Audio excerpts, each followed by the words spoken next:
Inteligencia dental. El líder indiscutible y absoluto en educación dental a distancia en idioma castellano. Le da la más cordial bienvenida a esta conferencia grabada. Gracias a nuestros patrocinadores oficiales.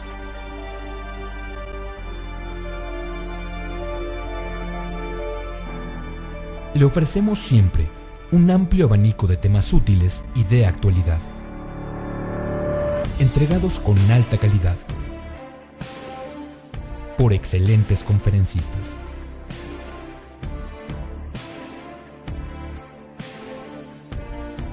Es un placer recibirle en nuestras conferencias Webex en vivo por Internet, con sesión de preguntas y respuestas, o en nuestras conferencias grabadas, disponibles en nuestro canal de YouTube.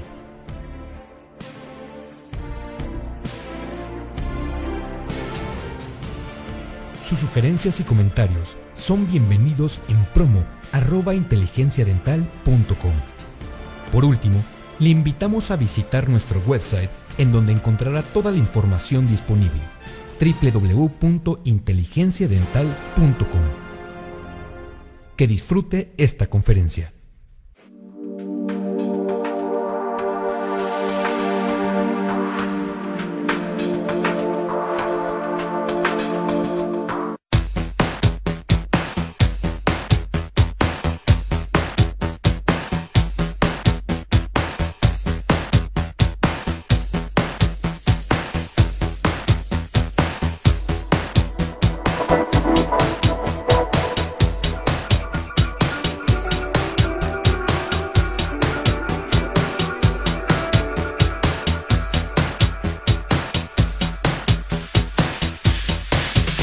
Buenos días, muchas gracias por la invitación. ¿Ok? Entonces, buenos días a todos. Para mí es un honor muy grande estar acá en México para algunas charlas y también para una charla en este webinar. Muchas gracias. Vamos a hablar de hacia la excelencia estética en implantología. ¿Sí? Bueno, no pasado, el concepto de éxito en implantología era la osseointegración. Si el implante estuviese osseointegrado, ok, estaba todo correcto. Pero hoy esto no es suficiente. Para que podamos considerar como éxito, el implante tiene que estar osseointegrado, o sea, en función, por un largo periodo de tiempo y con estética. Estética es uno de los más importantes puntos para se definir el éxito en la implantología. ¿Sí? Si nosotros pudiéramos buscar un sinónimo para esta estética a largo plazo en función, es estabilidad de los tejidos. Es relativamente común el paciente recibir un implante, una prótesis sobre el implante, y con el pasar del tiempo, cuando se termina el tratamiento está todo razoablemente bien, el tiempo se va pasando, meses, años, y las cosas no se van más muy bien. Esto significa que los tejidos no están estables, esto significa que probablemente se terá un comprometimiento de la estética. ¿Sí? Entonces ya no es más éxito. Por ejemplo, mire esta imagen, esta fotografía. Uno de los dientes es una prótesis sobre implante. ¿Pero cuál? Es difícil dizer, porque está muy bien, está muy bonito. Pero si yo ahora muestro para ustedes esta otra imagen, ahora nos fica claro cuál es el diente que se fue removido, que se fue sacado, que es el diente 21, para se poner el implante y después una prótesis sobre el implante. Ahí si yo pregunto para ustedes, de esos dientes, de esta otra fotografía, ¿cuál es el diente que está sobre una prótesis implanto soportada? Que es una prótesis implanto soportada. Está muy evidente. Este es un diente que no tiene una estética agradable, porém está osseointegrado, consegue ter función, mastigación, pero no es éxito. Porque no se puede tener una situación como esa para que se considere éxito. ¿Ok? Bueno, Uma coisa interessante e até certo ponto podemos dizer preocupante é que os dois casos começaram de maneira semelhante, de maneira parecida. Ambos com indicação de extração, para colocação de um implante, depois uma prótese sobre implante. Pero este lado de cá, além da colocação del implante, outros procedimentos adjuvantes foram realizados para que se obtesse esse êxito. Do lado de cá, não foi realizado da forma correta. De maneira que não se tem êxito em acá, e acá se tem êxito, mesmo uma situação originalmente muito parecida. ¿Ok? Bueno, e o que é necessário para que nós tenhamos a maior parte de nossos casos situações semelhantes a acá? Um resumo é basicamente isto que eu mostro para vocês. 4 situações, 4 importantes pontos. O primeiro, a posição tridimensional correta. Colocar o implante em la posição correta. Vamos falar um pouquinho disto adelante. Uma outra importante situação, usar implantes, desenhos de implantes que sejam compatíveis, que podem favorecer certos pontos em este sentido. Vamos também falar um pouco sobre isto. O terceiro ponto, que na realidade é o terceiro, mas se tem 2 situações muito importantes, que é a quantidade e a qualidade de los tecidos blandos y los tecidos duros alrededor de los implantes. Esto es esencial, muy importante. Entonces nosotros tenemos que todo el tiempo estar preocupado con esta situación. También vamos a hablar un poco después. Y obviamente,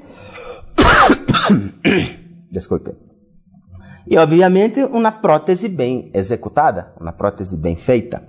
E quando se habla de uma prótese bem feita, bem executada, não é só a estética branca del diente, também sua relação com os tecidos ao redor desta prótese. Porque a manutenção, a estabilidade a largo prazo, tem também uma importante relação como a prótese está sendo construída, desde a prótese provisional a prótese definitiva. Ou seja, são os 4 pilares para se ter o êxito esperado em la implantologia, especialmente no sentido estético. Ok? Bueno, então, o primeiro ponto, a posição tridimensional correta. A posição tridimensional correta é definida, é direcionada por 2 pontos. O primeiro, a futura prótese. Chamamos esto de planificação reversa. É primeiro planificar o futuro diente e, baseado nesta posição, poner o implante. ¿Certo?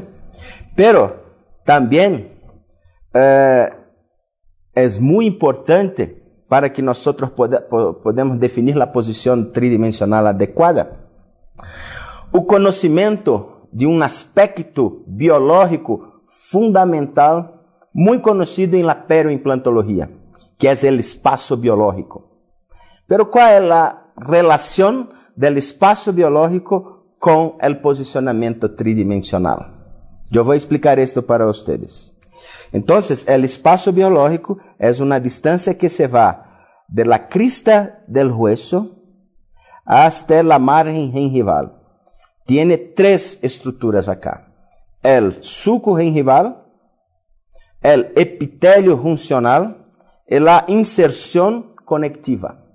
Estes son los puntos.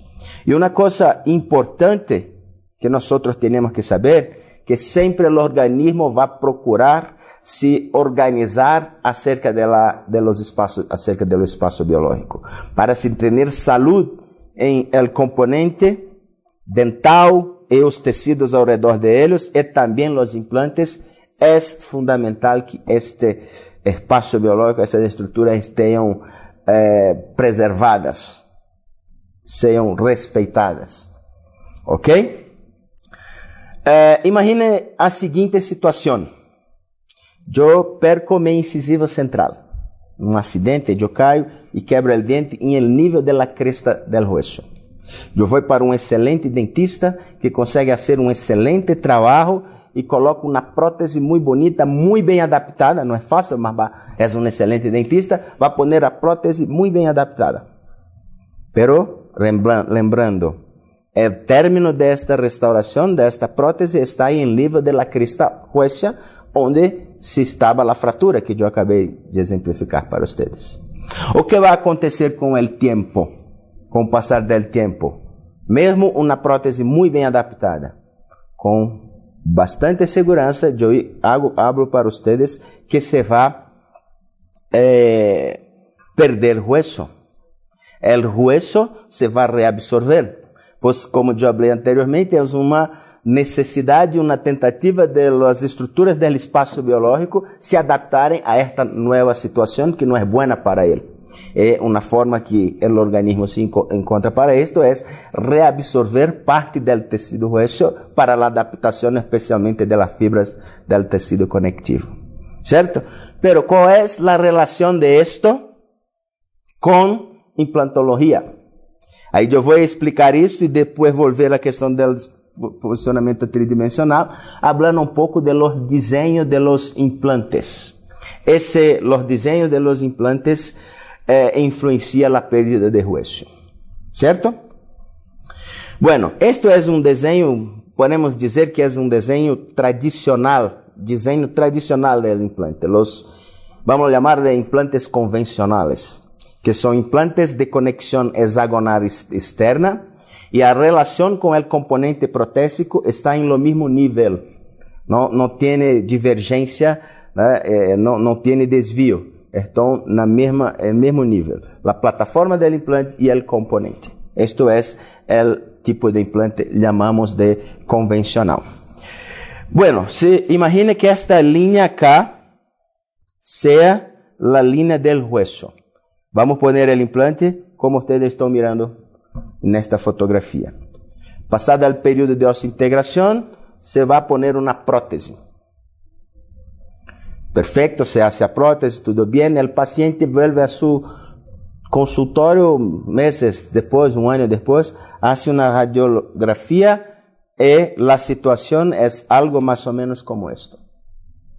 O processo que ocorreu acá se chama saucerização ou craterização. É uma pérdida de hueso ao redor da plataforma de implante que acontece de maneira até certo ponto natural, esperada, pero que se puder ser evitada, penso que é melhor. ¿No? E por que isto acontece? Agora está na hora de relembrarmos o exemplo que eu dei para mi diente. É algo parecido. Apesar de las estruturas periodontales e perimplantares serem histologicamente um pouco diferentes, em alguns aspectos têm um comportamento um pouco parecido. Como acá, em la relação da prótese e a plataforma del implante, se tem micromovimentos, especialmente neste desenho de implante, acúmulo de bactéria, situação parecida com a agressão que se tem quando se faz uma prótese sobre diente muito acerca da crista del hueso. O organismo se encarrega de organizar-se, especialmente as estruturas do espaço biológico, para ter esta adaptação. Correto? Então, isto é, como eu falei até certo ponto, um fenômeno tido como natural. Muitos anos atrás, talvez 20 anos atrás, eu comecei a usar, em alguns casos, este desenho de implante acá. Este desenho de implante se chama hoje implante tissue level. Este implante tissue level foi originalmente desenvolvido para que a parte porosa, a parte tratada, se vá para dentro do hueso e a parte polida, a parte lisa, se vá para afuera del hueso en el nível de la encía, en el nível de los tecidos blandos, mejor. ¿Cierto? Ok. Me recuerdo que nestes anos, 18 ou 20 anos atrás, quando o consultor de la companhia ia a mi consultório para dizer que eu deveria usar sus implantes, ele me dizia que tinha duas vantagens muito grandes em uma situação desta comparada a esta. E que vantagens seriam estas? El implante tissue level não apresentava pérdida de hueso muy extensa. En la realidad, muchos trabajos, muchos casos nos mostraban que la pérdida de hueso era muy controlada. A veces no tenía pérdida de hueso. ¿Sí? Y una otra cosa también es que, pensando 20 años atrás, la mayoría de los casos se hacía colocando el implante en la primera etapa cirúrgica, esperaba la integración, hacía-se una segunda etapa cirúrgica para expor el implante. Pero en este diseño de implante fue idealizado originalmente para no se hacer la segunda etapa cirúrgica. Entonces, esas son, discúlpeme, estas son las vantagens apresentadas por el consultor de la compañía. Y yo siempre gosto de preguntar, ¿es verdad o que las vantagens que el consultor nos dizia son verdades? ¿Es verdad? La respuesta es parcialmente sim. Porque se você coloca o implante da forma como ele foi desenhado, concebido, como está aqui, certamente terá muito pouca perda de hueso e será muito fácil já não ter necessidade de fazer a segunda fase cirúrgica.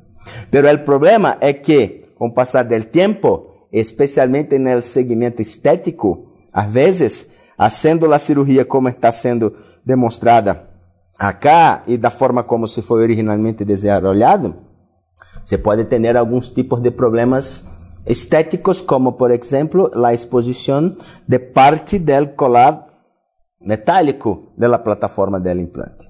Então, para minimizar este problema e para que nós podemos ter resultados estéticos favoráveis também, uma opção era poner o implante ligeiramente apical, fazendo um pequeno desgaste do hueso, enfim, poner em la posição. Haciendo isto, o comportamento de los tecidos ao redor da plataforma de implante se va um pouco parecido com este desenho de acá. Acá se tem a vantagem de ser uma conexão cônica, um infiltrado inflamatório mais parecido com situações de normalidade, pero também, quando se hace isso, tem uma perda de hueso. Alguns anos depois, novos implantes se foram apresentados ao mercado com características especiais. Quais são as características especiais? Plataforma switching e conexão cônica, chamada conexão conimorso. Então, desenhos como esse, que se tem plataforma switching e conexão cônica, estudos, experiência clínica de muitos profissionais têm mostrado que, mesmo se estes implantes são colocados um pouquinho intraósseo, tem uma perda de hueso menor, bastante menor, consideravelmente menor que as outras duas situações. Esto especialmente por las características de conexão cônica, que são dois cones, cone macho dentro de um cone fêmea, em que se tem uma adaptação, uma relação mais efetiva, o que promove menos micromovimentações, diferente do que acontece por acá. Outra situação também importante é a plataforma switching, que é o desnível do componente protésico comparado com a plataforma do implante. Vamos falar um pouquinho disto. Mire, acá temos um esquema de um implante hexágono externo, um hexágono interno. Acá um implante conimorse e acá uma micrografia também de um implante conimorse mostrando uma muito boa relação entre o componente e o implante. Um grupo de professores da Universidade de Frankfurt, Ziprik e colaboradores, desenvolveram uma metodologia de pesquisa bastante interessante que nos mostra de maneira muito simples e clara o que se passa em termos de micromovimentação quando se tem implantes cônicos comparado com implantes que não são cônicos, hexágono externo, hexágono interno. Não cônicos em termos do corpo externo do implante, pero cônico em termos de la conexão. Se mirar acá, o que fizeram? Colocaram implantes em um corpo de prova, colocaram o componente, deram o torque adequado, direcionado por la companhia, e fizeram uma força axial, simulando a mastigação. E mire que acá, um implante de hexágono interno, que se passa acá. Mire que se abre acá. Agora, de outro lado, dois implantes que são conexões cônicas, que são conomorfos. Não tem isto. Então, são conexões mais estáveis, que têm menos micromovimentação. E isto machuca ou causa menos distúrbios a la região del hueso em comparação com a plataforma del implante. Esto vai ter menos agressão, vai ter menos problemas de reabsorção del hueso. ¿Ok? Entonces, haciendo un resumo, ¿no? ¿Cuál es la relación del espacio biológico con la posición tridimensional? Obviamente, la posición tridimensional debe ser direccionada por la futura prótesis, pero tiene que respetar la cuestión de posible pérdida de hueso en función de adaptación del espacio biológico.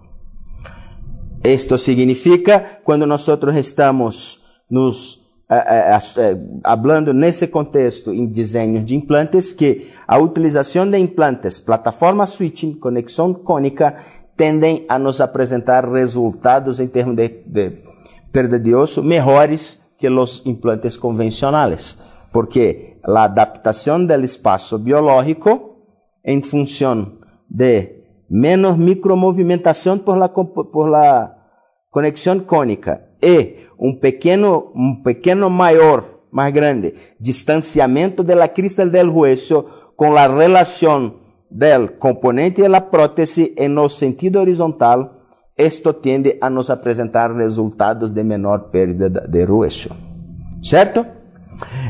Qual a importância clínica de tudo isso? Vamos poner nossos implantes direcionados por la futura prótese. Pero temos que ter, em função da adaptação do espaço biológico, uma zona de proteção, uma zona de blindagem de hueso ao redor de cada implante, de por lo menos 1.5 a 2 milímetros, porque os trabalhos já de muitos anos nos mostram que existe uma perspectiva, uma possibilidade de perda de até 1.5, 1.7 milímetros de hueso em função da adaptação deste espaço biológico. Ok? Não podemos pôr implantes muito próximo de dientes, menos que 1.5, 2 milímetros. Não podemos ter dois implantes com menos de 3 milímetros entre eles, porque é 1,5 milímetro de um lado, 1,5 milímetro de outro, porque isto é importante para evitar problemas se eventualmente se tem uma perda huesa um pouco como mostrei para vocês.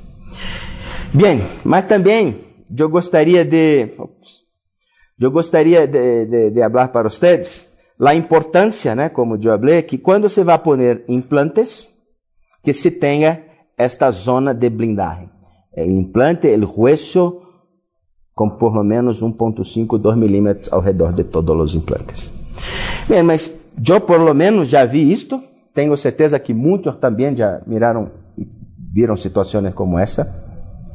Às vezes nós temos implantes de conexão cônica, plataforma switching, mira a radiografia e tem um pouco mais de perda de hueso do que você estava esperando. De la mesma forma, nós também vemos implantes conexão tradicional, conexão convencional, hexágono externo, e que tem uma perda de hueso um pouco menor do que se esperava. Isto acontece porque a perda de hueso é uma situação que é multifatorial. Não é só um fator, não é só a adaptação do espaço biológico. E um dos fatores muito importantes é o que eu vou falar agora. Vamos recordar quais são os pontos fundamentais, pilares para o sucesso a largo prazo.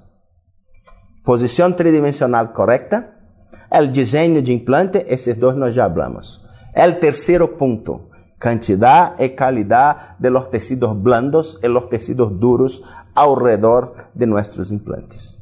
Primero, la importancia de los tejidos duros. Parte, yo ya hablé esto para ustedes. En función de adaptación del espacio biológico, tenemos que ter una zona de blindaje de osso. Por lo menos 1.5, 2 milímetros ao redor de todo el hueso. Isto é essencial.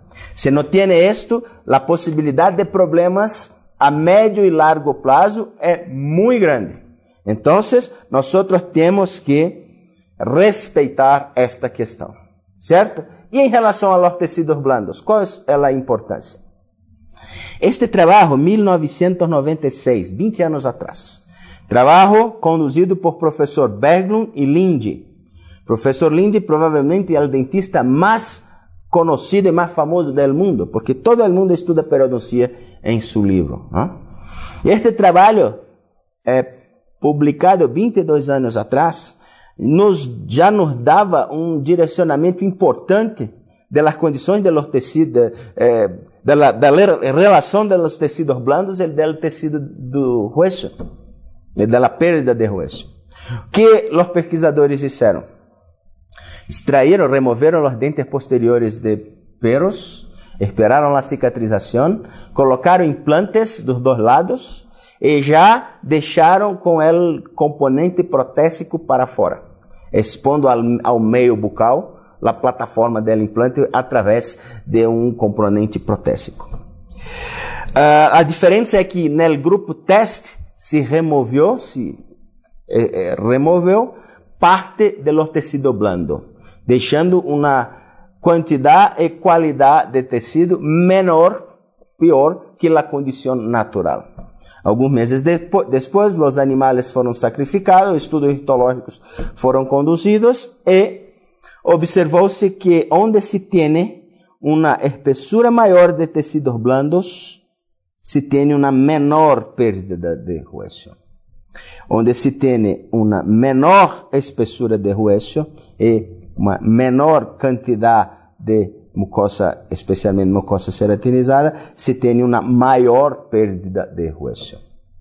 E é interessante que por muitos anos, apesar de um trabalho muito importante como esse, por muitos anos não se tem dado tanta importância à qualidade dos tecidos blandos para a estabilidade a largo prazo. Há alguns anos atrás, né, ou melhor, há de poucos anos para cá, que tem sido dado mais importância nesse sentido.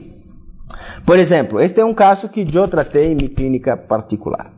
5 implantes entre os mentonianos para receber uma prótese total fixa. Isso chamamos de protocolo Brånemark. Mire que ao redor destes 4 implantes, a pérdida de hueso é bastante pequena, não? Pero acá, mire a diferença, a quantidade de perda de hueso. Vamos fazer uma analogia com a situação clínica. O que se tem de diferente acá? Este implante comparado com os outros. O paciente é o mesmo, a capacidade de higienização é a mesma, pero acá não se tem quantidade nem qualidade de mucosa.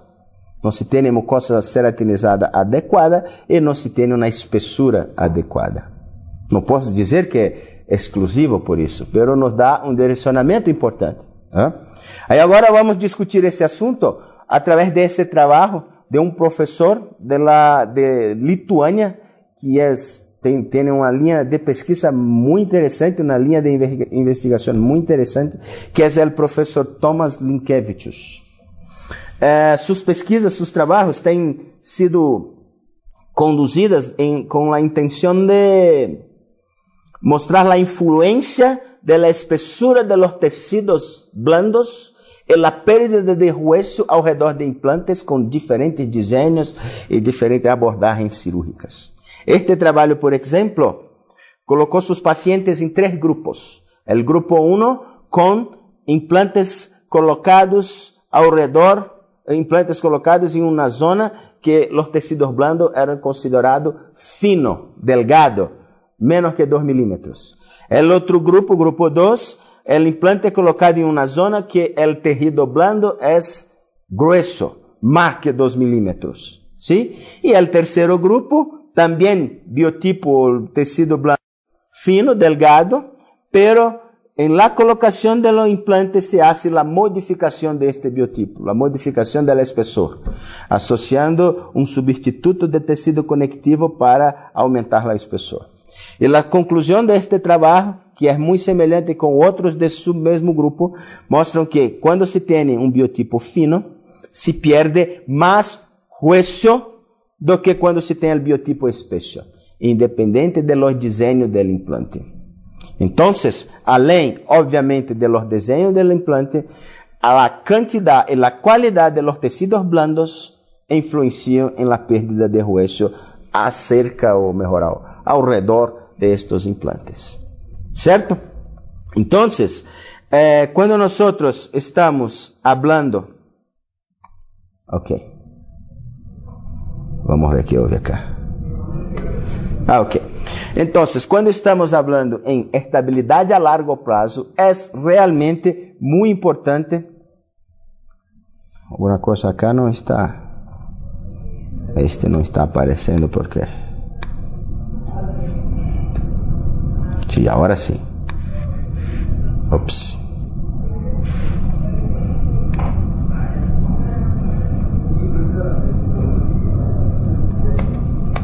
Bueno, una cosa que es realmente muy importante para que nosotros tenemos la estabilidad a largo plazo es tener cantidad y calidad de tejidos blandos. Entonces, si tiene una situación clínica como esta, que no se tiene tejidos blandos en cantidad y calidad adecuada, es importante y necesario que se hace la modificación, colocando, por ejemplo, un injerto de tejido conectivo, injerto gengival libre, caso este conducido por mi gran amigo Dr. Washington. La colocación de los tejidos acá. La situación algunas semanas después. El implante ahora todo circulado por tejido en cantidad y calidad. Es la prótesis con perspectiva de estabilidad a largo plazo. Esto es importante, que acá, por ejemplo, es muy común e importante también en el segmento posterior. Pero cuando se habla en el segmento anterior, especialmente cuando ainda se tiene el diente, tenemos más factores que precisan ser analizados. Por ejemplo, se habla mucho que el biotipo es fino e espeso. Hablamos há pouco que para se ter estabilidade a largo prazo, é importante que ao redor de todo o implante se tenha por lo menos 2 milímetros e talvez com o tempo vamos dizer que 2 seja pouco, 2 a 3 milímetros, certo? E eu hablo para vocês com trabalhos e números publicados em la literatura mundial, é muito incomum nós termos espessuras naturais ainda com os dentes em posição de mais do que 2 milímetros. A grande maioria de los trabalhos colocam o ponto de corte que separa o que é fino do que é espesso em torno de 1,5 milímetro no máximo. Ou seja, não é comum ter naturalmente a espessor del tejido blando que é necessário para a estabilidade a largo prazo ao redor de los implantes. O comportamento de los tecidos blandos ao redor de dientes é diferente, né, do que ao redor de los implantes. El diente se puede tener una espesura menor que se va bien, pero los implantes tenemos que pensar mejor. ¿Y cómo nosotros podemos definir la espesura lo espesor, clasificar o mensurar el espesor de los tejidos blandos? Este trabajo de 2010, publicado por el profesor Kahn, de Estados Unidos, muestra 3 maneiras de se avaliar o biotipo. A primeira é uma avaliação visual, em que você tem dientes mais triangulares, festonados em rival mais evidentes, papilas mais alongadas, normalmente associada a biotipo fino. Quando se tem biotipo mais plano, papilas menos alongadas, normalmente está se associando a biotipo espesso. Pero isto é razoavelmente subjetivo. Outra maneira, introduzir a sonda periodontal no suco gingival. Se por transferência se mira a sonda, é um biotipo fino. Se não mira, é um biotipo grueso. Esto também tem um certo grau de relatividade. É outra forma que o professor Kahn mostrou em seu trabalho. Esta não tem dúvida. Pero para fazer a medição, tem que sacar o diente. Que é usar, por exemplo, um espessímetro digital e mensurar efetivamente o espessor do tecido blando. Este sim é objetivo, pero não é muito usual previamente, não se pode usar previamente a extração do diente, não? E como eu falei, é importante que nós tenhamos por lo menos os 2 milímetros ao redor de nossos implantes. O que nós podemos usar de metodologia para fazer essa visualização? E saber as necessidades para a condução de los diferentes casos. Por exemplo, este trabalho, publicado em 2008, mostra a possibilidade de se visualizar e mensurar os tecidos blandos ao redor de dientes e de implantes através de tomografia computadorizada de feixe cônico.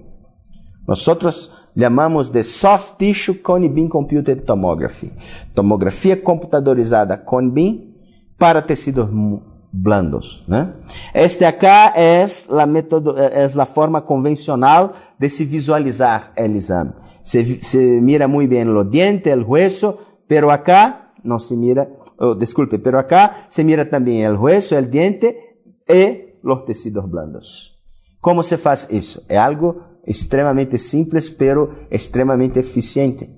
Basta criar um contraste entre o lábio e a rencilla, entre a língua e o palato. E que é o contraste? Por exemplo, o ar.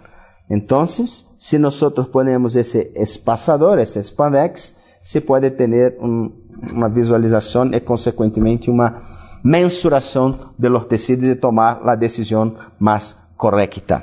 E mais uma vez vou falar para vocês. Não é comum, podemos dizer que é raro, que ter 2 milímetros de maneira natural los tecidos blandos ao redor de dientes.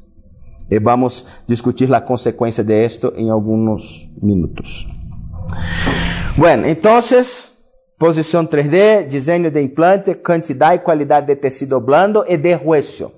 Esto penso que está bastante discutido acá. Pero em nossa prática clínica, eu penso que de muitos colegas odontólogos do mundo, é cada dia mais comum, mais frequente, poner implantes em uma área que você vai extrair o diente. No passado, a maioria dos pacientes chegavam ao consultório sem o diente. Hoje, os dentistas clínicos provavelmente já perceberam que a melhor pessoa para sacar o diente é quem vai poner o implante. Então, nós temos que também pensar nisto, nesta situação, porque isto é, por lo menos para mim, penso que para muita gente, os casos mais comuns, as situações clínicas que mais vão a nosso consultório. Né? Então, uma coisa muito importante em se tratando disto, da necessidade de extração, é todo o que foi falado anteriormente é a mesma coisa. Tem que pôr na posição tridimensional correta, tem que pensar um desenho de implante que pode nos ajudar, temos que ter tecidos blandos e tecidos duros em quantidade e qualidade. Pero a diferença é que acá o desafio é muito mais grande. Por exemplo, a posição tridimensional é mais difícil, porque tem já um buraco, um erro, para você vai pôr ele implante. Normalmente o buraco não vai coincidir, o alvéolo não coincide com a posição tridimensional ideal dos implantes. Então, esse já é um fator, um desafio maior. E também temos que estar sempre atentos e conhecendo os aspectos biológicos do processo de reparação do alvéolo. Certo? Como é que como acontece? Este trabalho, publicado em 2012, na revisão sistemática liderada pelo professor Niklaus Lang, observou que em humanos existe uma perda de volume em espessor que vai de 30% a 60% pós-extração. Em altura, se tem uma perda de aproximadamente 10 a 20%, pero uma perda mais localizada ao centro del alvéolo porque las posiciones distales y mesial, si tienen los dientes, esto se tiene una compensación y menos pérdida de hueso. Entonces lo más importante es realmente el espesor, que se puede tener hasta 60% de pérdida en función del processo natural de cicatrização do alvéolo. No passado, 15 anos atrás, 13 anos atrás especialmente, acreditava-se que um dos motivos principais por, ao sacar o diente e o processo de reparação promover uma perda, especialmente de espessor, era por ausência de estímulo. Pero em 2005, como falei 13 anos atrás, professor Maurício Araújo, um amigo de Brasil, um dos mais importantes investigadores do mundo, nos mostrou que a colocação do implante não impede que o hueso se reabsorva. Não tem ligação, não tem relação com o estímulo. O motivo da pérdida de hueso é outro. Este trabalho avaliamos 250 pacientes periodontalmente saudáveis, onde mensuramos o espessor de la tabla huesa vestibular a 1, 3 e 5 milímetros de la crista del hueso.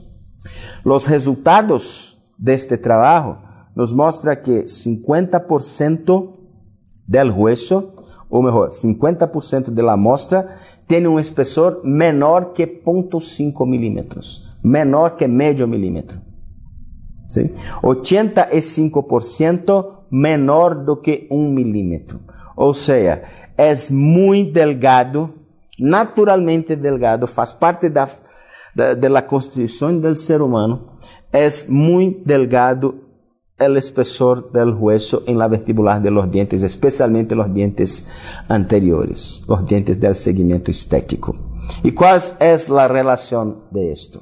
Nosotros sabemos que, como es muy fino, ¿no? Muy fino acá, nosotros sabemos que cuando se saca el diente, la primera clase que nosotros todos tivemos en la facultad de odontología, cuando se tiene la especialidad de periodoncia. El periodonto es dividido en periodonto de revestimiento, protección, o sea, la encía, y el periodonto de sustentación, que es el cemento dental, el ligamento periodontal en el hueso alveolar. Pero no es el hueso alveolar todo, solamente la parte del hueso alveolar que recibe la inserção de las fibras de Sharpe, las fibras del ligamento periodontal.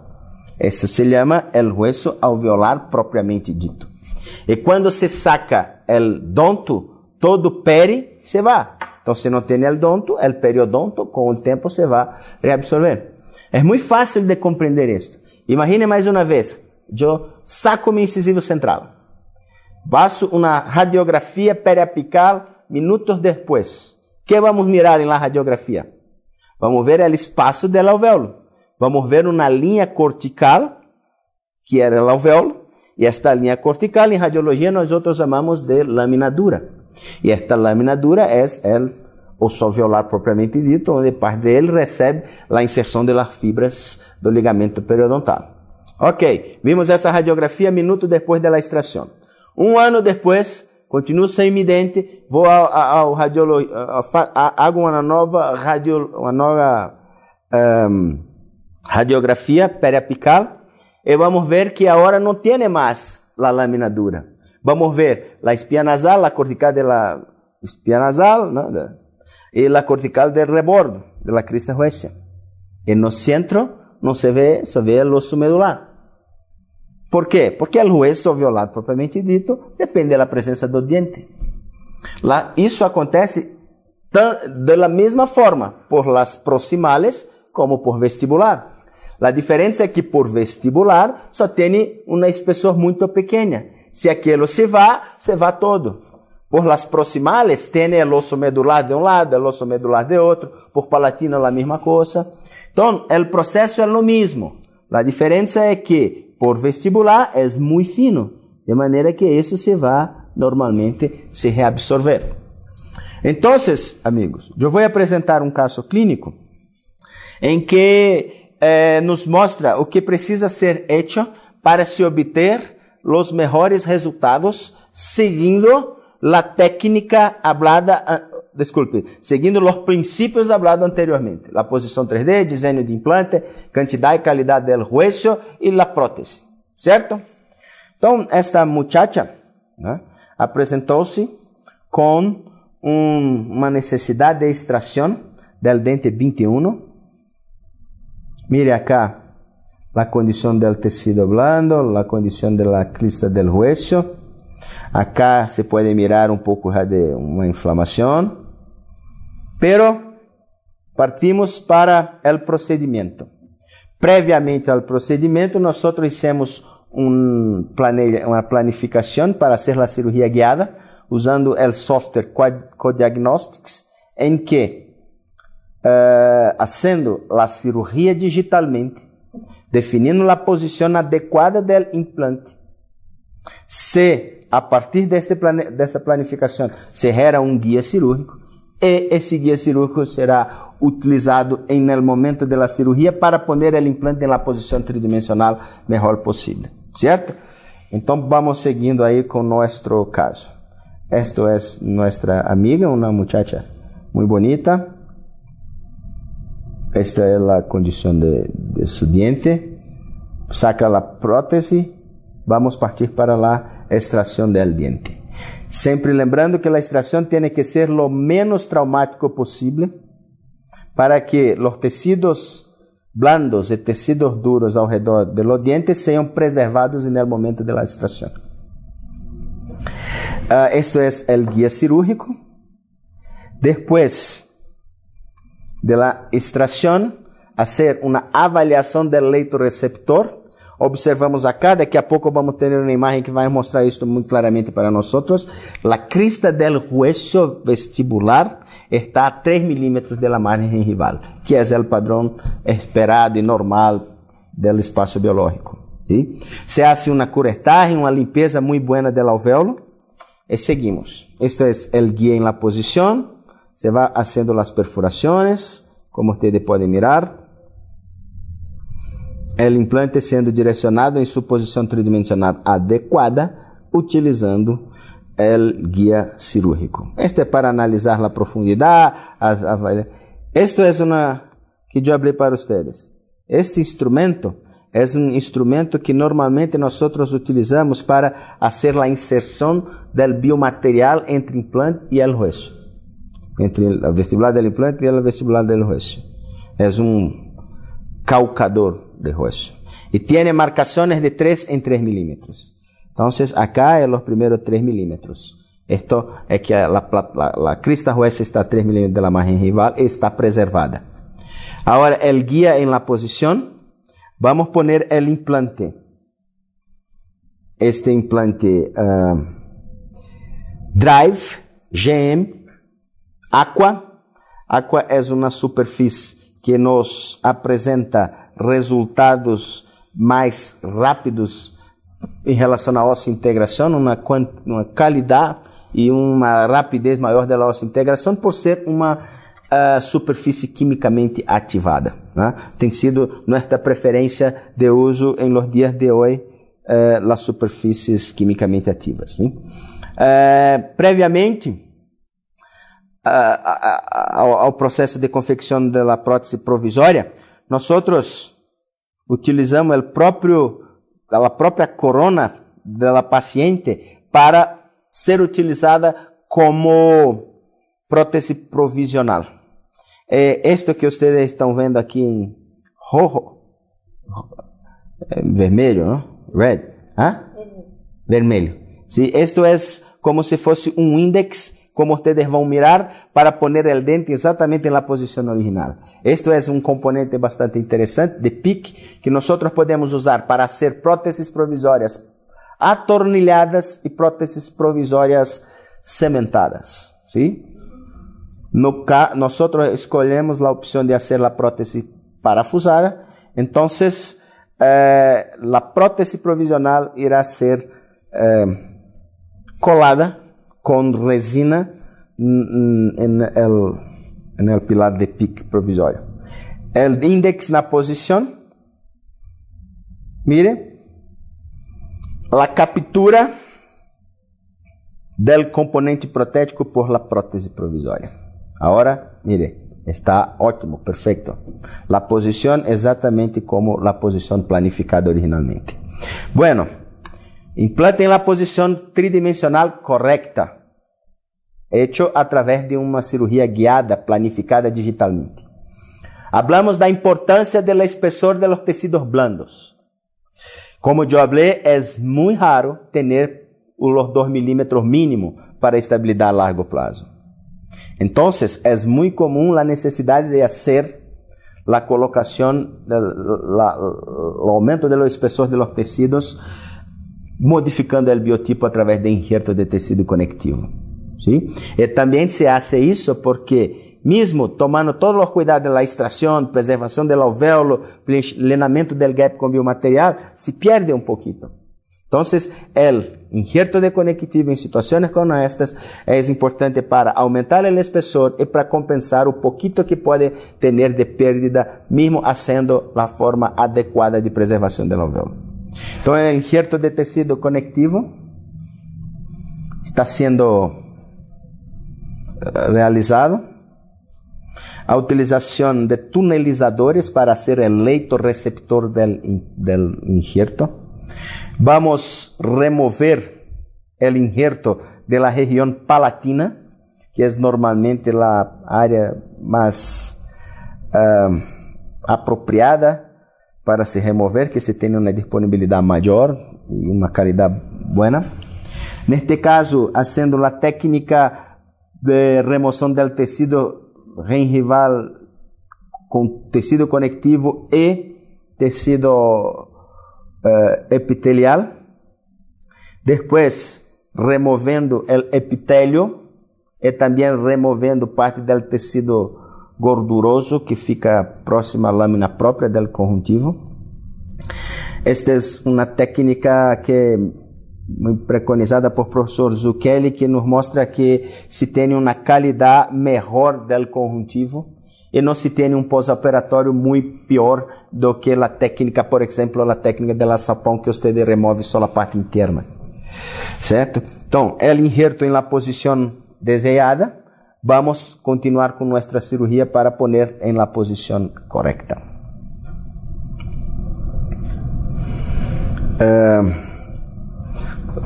El fio de sutura en este momento para pescar, para buscar el injerto y posicionarlo en la posición más adecuada definida a pocos minutos previamente, ¿sí? Este fio de sutura vai direcionar, vai posicionar el injerto y también nosotros vamos suturar, manter el injerto en la posición. Isto é uma fase bastante importante. Mire, tem que fazer sempre com muita delicadeza, com instrumentos adequados, né? Uma das coisas ruins que se tem para se ter bons resultados é não utilizar instrumentos de qualidade. Então, tem que ter buenos materiais, buenos instrumentales, buenos equipamentos, buenos implantes, biomateriais. Enfim, se queres trabalhar com excelência, tem que ter produtos de excelência. Não tem, infelizmente, não tem outra coisa. Em Brasil, nós temos um ditado: nem tudo que é caro é bueno, pero tudo que é barato é ruim. Então, nós temos que, infelizmente ou felizmente, nos preocuparmos em utilizar equipamentos instrumentais de qualidade. Bom, voltamos aqui à posição el posicionamento del implante, del injerto. Vamos vestindo, ele vai se encaixando muito perfeitamente à condição planejada. Isto não é uma coincidência, isto é fazer a coisa como deve ser feita em termos de planificação, em termos de execução de técnica cirúrgica adequada. ¿Sí? Então, o injerto de tecido conectivo posicionado para aumentar o espessor dando uma perspectiva de estabilidade a largo prazo maior e também para compensar eventuais perdas de volume que se pode acontecer. Depois de esto, vamos agora, disculpe, entre el implante y el hueso vestibular, poner el biomaterial de lenta reabsorción. Aquí no caso el Cerabon, que es un hidroxiapatita bovina, sendo introducida en el gap, el espacio entre el implante y el hueso vestibular. A instrumental, el calcador, mire la imagen, y ahora vamos a poner el provisional, que se fue ejecutado, que hicimos a pocos minutos antes, ¿no? Remoción del tapa implante, que estaba ya para, al colocar el hueso, no entrar dentro del implante, y ahora seguimos con el provisorio. Esta es la posición ideal. Esto es la condición final. Va para casa desse jeito aí. El caso está finalizado. ¿Sí? Mas una sutura para una estabilidad mayor del injerto y también para se presionar o para se posicionar ese injerto mejor contra el colgaro. Y tener una perspectiva de nutrición un poco mejor. ¿Cierto? Entonces, esto es la condición final en que el paciente se va para casa con el provisorio. Bueno, 10 días después, esta es la situación del paciente. Acá ainda está un poco, sí, claro, tiene 10 días, pero una cosa importante, la encía, la marea gengival está até más coronária, né? Desculpe, mas para incisar del dente do que el dente vizinho. Esto es 3 semanas después. Mire. Y ahora la condición que se está a 40 días después. Esto es el sonrisa da paciente 6 semanas, 45 días aproximadamente después. Ahora es solo esperar el proceso final de osintegración y hacer la prótesis definitiva da manera que se debe ser hecha. Perspectiva de suceso a largo plazo aquí es muy grande, porque todos los cuidados fueron tomados de manera correcta. ¿Cierto? Bueno, el último caso para hacer una pequeña comparación es este caso de esta joven que también tiene la necesidad de extracción del diente 21. Mire que es lo mismo diente que el otro, diente anterior 21 también. Y acá la radiografía nos muestra el obvio motivo de la necesidad de la remoción del diente, una perforación. Acá mire que ya tiene un poco de menos color, un problema de coloración, está un poco más oscuro, la paciente tenía una reclamación cuanto a esto. Entonces vamos a ver la tomografía, ¿sí? La tomografía está ok, ¿eh? Tiene oso. Si quieres pensar en poner el implante inmediato, tiene el hueso que le permite colocar en la posición tridimensional correcta, pero el problema es que aparentemente no se tiene el hueso vestibular. Y mire, el biotipo gengival es muy delgado. Vamos entonces para la remoción del diente y como mostrado en la tomografía, el hueso vestibular no estaba totalmente mantenido. En nuestra filosofía de trabajo, cuando se tiene una pérdida de hueso como esta, es un poco más arriesgado partir para poner el implante inmediato, provisorio inmediato, en fin.